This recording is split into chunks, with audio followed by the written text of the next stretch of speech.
Happy new comic book day, everybody. Hey, look, today, by the numbers, it's been an odd day, an odd new comic book day. Look, I got 3 of everything. I got 3 DC, 3 Marvel, 3 Independents, and 3 back issues. So let's check out what they are. Normally, I would say, I like to start off with the smallest and go to the largest, but everything is the same today.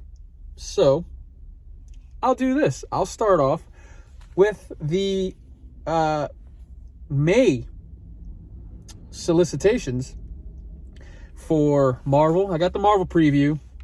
Then I also picked up the DC Connect. So yeah, picked those up. They had those in. For the first time in a long time, they had them both in at the same time. At least when I got there. So, with that being said, the back issues that I got, now these were completely unplanned or whatever, but Heroes, they have a spinner rack, and everything that they put on the spinner rack is $1.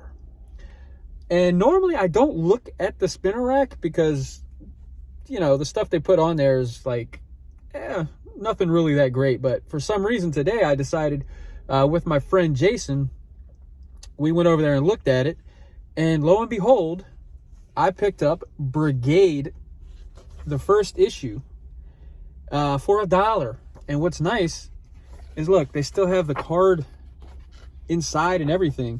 So it's a pretty good issue, pretty good condition. So, but not only did I get Brigade issue number 1, I picked up Brigade issue number 2, as well as Brigade issue number 3. So I'm excited about that, man, because I am a Rob Liefeld fan. And, oh, wow, and I just noticed that this issue number 3 also has the cards inside as well. So I don't know about issue 2. I haven't checked yet. You know what? Let's check. It don't feel like it. Oh, I'm wrong. It does. See? And I mean, it has everything in there. Look, like the old. So, man, this is too cool, man. And they're all really in pretty good condition. So I'm excited about that. $1 each. So, yeah, those are my 3 back issues. So for Marvel, I went ahead and picked up X-Force issue 37. Now, who is the man behind the peacock tattoo? I don't know. I'm wondering. I have not looked through here because I don't want any spoilers until I read it. But I'm kind of wondering, with the Sins of Sinister, everything going on with that, and it is an X book, could it be Mr. Sinister? I don't know, but we'll find out. But X-Force issue 37. Then I picked up Scarlet Witch issue number 2, of course. So my wife will be happy about this because she's really more of the Scarlet Witch fan, more so than me. But I also picked up Miles Morales Spider-Man issue number 3 as well. I've been enjoying this. The first 2 issues were fun, in my opinion. So yeah, I mean, the artwork's great in here, so you can't go wrong. So Spider-Man, Miles Morales Spider-Man issue number 3. And for the Independents, I picked up The Approach issue number 4.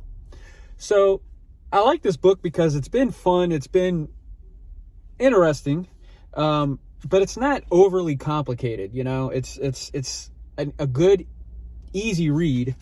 So yeah, the artwork's been good in it too. So issue number 4 of The Approach. Boom Studios, I've really been becoming a huge fan of Boom Studios over the last, 6 months or so. So yeah, issue number 4 of The Approach.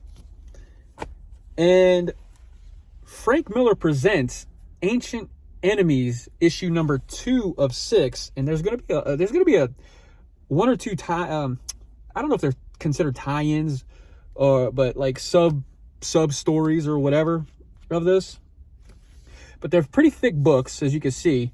This one was $5.99.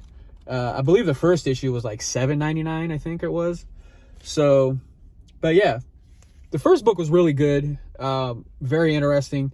You got these two cities that are battling against each other. You got alien. It's cool. It's cool. It's cool stuff. And the artwork is pretty awesome too. So, Ancient Enemies issue number 2. It's a 6-issue series. So, yeah, excited about this. And then King Spawn issue number 19. Like I said, I still need to catch up on this run, but yeah, King Spawn issue number 19. And finally, DC. So, a book that I was not planning on picking up, but I think this actually came out a week or two ago. I'm not sure. Very recently. But Swamp Thing Green Hell, the second printing of issue number 1, and it's an oversized issue, as you can see. Yeah, so apparently they're going to be reprinting the other issues for this as well. I never read the first run of this. I never paid attention to it, to be honest.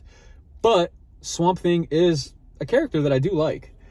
So I believe it was a 3-issue run, I think, but they're going to be reprinting everything for this. So this is the first issue, the second printing of the first issue of Swamp Thing, I can't talk, Swamp Thing Green Hell. So I had to pick that up. And then you got DC's Lazarus Planet, Legends Reborn. So, yeah, we're going to continue this event. And as you know, it's a one-shot. All of them are one-shots pretty much. So, yeah, Lazarus Planet, Legends Reborn. The one-shot, issue number 1. And then a book that I have been loving a lot, like apparently a lot of people have been loving, is The Flash 1 Minute War Special. Now, this is a one-shot. This is not, it's not part 2, 3, 4, or whatever the case. It's a one-shot. So, from my knowledge, this is supposed to give more of an origin story, so to speak, of the aliens that are trying to take over Earth, you know. And I'm trying to remember the name of that group. What is the name of them? It's bugging me now. Yeah, the aliens that are taking over Earth, or attempting to take over Earth. This is supposed to be more of an origin story, from my understanding, for that. But yeah, the 1 Minute War has been pretty awesome only through a few issues, but it's been awesome. So the Flash 1 Minute War Special one-shot. So there you have it. That is my haul for the week. Wasn't a huge week. It allowed me to pick up a couple of extra things, and I was really, really surprised at finding those Brigade issues, and especially the condition that they were in, because they were, like I said, they were on a spinner rack. Now, if anybody remembers from back in the day, the spinner rack, it wasn't a nostalgic kind of idea like it is now. So, pretty much. But, you would see books on the spinner rack, and they just wouldn't be sometimes in the greatest condition and whatnot. So I'm kind of surprised at the condition that they are in. They're good. And they were only $1, because everything that like I said, everything they put on the spinner rack here in Heroes Aren't Hard to Find is $1. So yeah, I was extremely excited about that. So of course I picked up those. Yeah, so anyway, let me know what you guys think of what I got, man. I'm curious, opinions, and let me know what you picked up as well, because I always, like I say, every haul video, I love to hear what other people pick up. And yeah, keep an eye out for my top 3 video of Friday. And hey, there's a link below that has a link to my Facebook page and my Instagram and all that stuff. So check that out, and like, comment, subscribe, all that good stuff on YouTube on my video. So with all of that being said, check out my previous video, and yeah, I'm gonna catch you guys on the flip side.